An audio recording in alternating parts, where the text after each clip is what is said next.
गुरुजी आपके चरणों में मेरा कोटि कोटि प्रणाम। हाँ जी। गुरुजी सबसे पहले तो मैं ये कहना चाहता हूँ, जैसे गीता में भगवान श्री कृष्ण ने कहा है कि आदिकाल में मैंने सूर्य को ये ज्ञान दिया था धर्म का, और समय के साथ लोग इसको भूलने लगे, तो मैं अब अर्जुन को कहते हैं कि मैं तुम्हें ये ज्ञान दे रहा हूँ। तो कलयुग के प्रभाव से भी लोग भूलने लगे थे, और अभी आप जिस तरह से लोगों को धर्म का ज्ञान दे रहे हैं, तो वो जो कार्य उन्होंने गीता का ज्ञान देके अर्जुन को किया था, वही कार्य ऐसा लगता है यहाँ पे आप कर रहे हैं। जितना लोग धर्म से लोग भूलने लगे थे, पूजा की क्या विधि होती है, क्या क्यों हमें भगवान से प्रेम करना चाहिए, या क्यों सेवा करनी चाहिए, दान करना चाहिए, ये सारी चीजें लोग जो भूलने लगे थे, ये आपके माध्यम से लोगों को वापस से जानने का अवसर मिल रहा है। तो वही काम भगवान आपके माध्यम से इस युग में करवा रहे हैं। ये चीज मैं सबसे पहले कहना चाहता हूँ आपसे।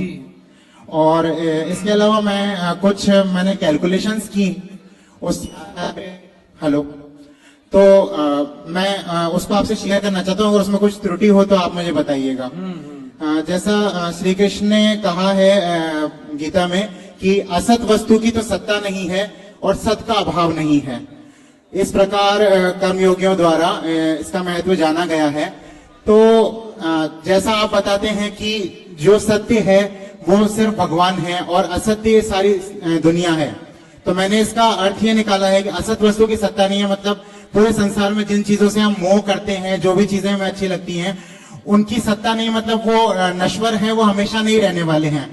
और सत का अभाव नहीं है। दूसरी लाइन का अगर अपन अर्थ करते हैं तो सत मतलब भगवान, जो अभाव नहीं है मतलब संसार के कण कण में बसते हैं। यानी सबसे पहले हमें संसार के कण कण से मोह छोड़ देना चाहिए क्योंकि उसकी सत्ता नहीं है, और फिर वापस ये मान के कि कण कण में भगवान विद्यमान है, उससे प्रेम करना चाहिए। बिल्कुल। तो ये अर्थ सही है सर? सही है, सही है, यही है जी। और एक कैलकुलेशन मैंने ये लगाई है कि जैसे कलयुग में जो कली पुरुष होगा या जो भी इसका राक्षस होगा, वो वास्तव में किसी शरीर में नहीं होगा बल्कि सभी मनुष्यों के हृदय में निवास करता है।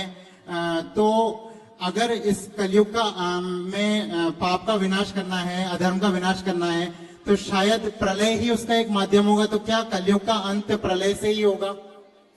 कलयुग का अंत देखो, प्रलय 4 प्रकार के होते हैं। नित्य प्रलय है, होते ही रहता है। जो विशेष प्रलय होता है उसमें पूरी पृथ्वी डूबती है, और वो अभी नहीं होगा जी। वो एक बार हो चुका है, वो अभी नहीं होगा। ये कलयुग के अंत में विष्णु यश नाम के यहाँ ब्राह्मण के यहाँ भगवान कल की प्रकट होंगे, और कल की सारे विधर्मियों को मारकर पुनः धर्म की स्थापना कर देंगे। उसी दिन से सतयुग स्टार्ट हो जाएगा। तो अभी गुरुजी 5000 साल में इतना ज्यादा पाप बढ़ गया है, तो अभी तो 4,27,000 बाकी हैं। हाँ। तो उसमें तो कितना बढ़ जाएगा? क्या तब भी कोई धर्म का पालन करने वाले शेष रहेंगे? रहेंगे तब तो ब्राह्मण के घर में भगवान प्रकट होंगे। कोई ना कोई ब्राह्मण तो बचेगा ही नहीं, साथ में कोई ना कोई आप जैसे अच्छे भक्त बचेंगे, कोई तो बचेगा, तब भगवान आएंगे। गुरुजी एक प्रश्न और है मेरा। जैसे हम कहते हैं, इसमें मैं भगवान बुद्ध के बारे में कुछ कह रहा हूँ। मेरा किसी की धार्मिक भावनाओं को ठेस पहुंचाने का उद्देश्य नहीं है, पर मैं अपनी कैलकुलेशन के आधार पे कह रहा हूँ कि जैसे हम मानते हैं कि भगवान बुद्ध भी भगवान का अवतार थे, लेकिन मेरी कैलकुलेशन ये कहती है कि जैसे भगवान कभी भी किसी भी अवतार में कंफ्यूज नहीं रहे। वो बचपन से ही जानते थे कि मैं भगवान हूँ और मेरा क्या उद्देश्य है जन्म का, और उन्हें क्या करना है जीवन में, सब कुछ प्लानिंग उनके पास पहले से थी। लेकिन बुद्ध का जैसे पढ़ने में आता है कि पहले उनका विवाह हो गया, फिर उन्होंने घर छोड़ दिया, उसके बाद उन्होंने योग किया जिससे उनको ज्ञान प्राप्त हुआ। तो एक तो ये चीज है। दूसरी चीज हम जैसे देखते हैं कि भगवान कभी भी जन्म नहीं लेते हैं, वो प्रकट होते हैं। भगवान राम भी जब हुए तो वो पहले प्रकट हुए और फिर वो एक यीशु के अंदर समाहित हो गए, और कृष्ण का भी ऐसे ही पढ़ने में आता है। जबकि बुद्ध का जब हम पढ़ते हैं तो उनका जन्म हुआ था। तो इस चीज में मेरे को डाउट होता है कि क्या वो भी अवतार थे। और मैंने सर्च किया तो मेरे को पता चला कि कहीं किसी शास्त्रों में, ग्रंथ में भी बुद्ध जी के बारे में नहीं लिखा हुआ है कि वो भगवान थे। नहीं, हमारे यहाँ भागवत जी में ही प्रथम स्कंद में जी भगवान बुद्ध के बारे में लिखा है। और बुद्ध देखो ऐसा हुआ ना, बुद्ध कई हुए हैं, उनके जितने बाद में आगे पीढ़ी होती गई वो सब अपने को बुद्ध कहते गए। तो जो एक बौद्ध परंपरा है, ये बौद्ध अलग है, और जो हमारे भगवान बुद्ध हुए हैं वो अलग है। उनकी जो कथा है वो अलग कथा है।